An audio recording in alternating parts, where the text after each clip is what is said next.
Oui, j'ai réussi à entrer dans ce lieu qui est totalement interdit à la presse et je peux vous dire que c'est assez marquant. D'abord, ça ne dépend pas de l'administration pénitentiaire. C'est un lieu géré par la préfecture de police. Il y a donc que des policiers qui y travaillent.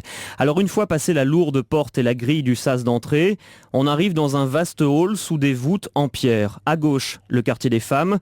À droite, le quartier hommes, le plus important. Entre 50 et 100 personnes y défilent chaque jour, y compris des mineurs. Dans une pièce à part, les personnes qui arrivent après leur garde à vue sont systématiquement mises à nu pour être fouillées, pour vérifier qu'elles n'ont rien de dangereux, disent les policiers. Ensuite, ces personnes qui ne sont pas encore mises en examen sont placées en cellules. Alors des cellules, il y en a sur 3 niveaux. Elles font 7 mètres carrés, on y met 3 personnes. Il y a même 2 cellules où ils peuvent être jusqu'à 5 ou 6 détenus. Mais dans la plupart des cellules, il y a 3 lits superposés qui ne sont pas des lits, en fait. Ce ne sont que des planches de bois sans matelas ni couverture.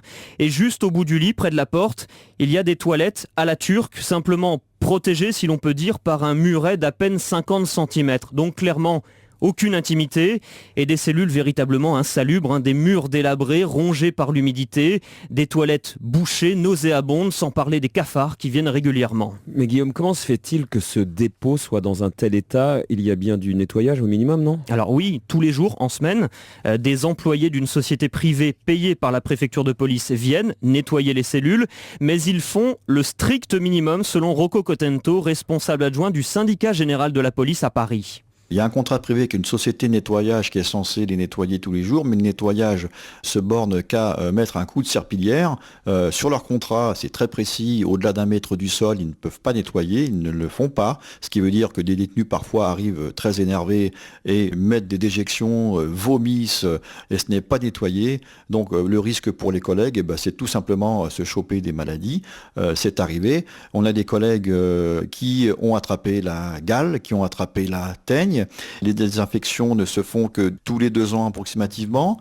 Mathématiquement, il y a un risque permanent d'insalubrité. Voilà, gros problème d'hygiène, disent les policiers, pour les détenus comme pour eux. Exemple, récemment, une fuite dans les canalisations et des évacuations de WC qui tombaient directement dans le poste de commandement des policiers.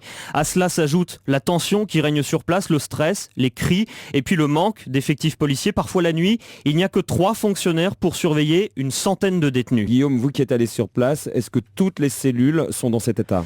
En grande partie, oui. En fait, à part la cellule 17, la cellule VIP, la seule individuelle à disposer d'une douche, les autres sont vraiment dégradées, tout en étant bien conscient qu'on n'est pas à l'hôtel. Je veux dire, ça reste un lieu de détention, mais quand même.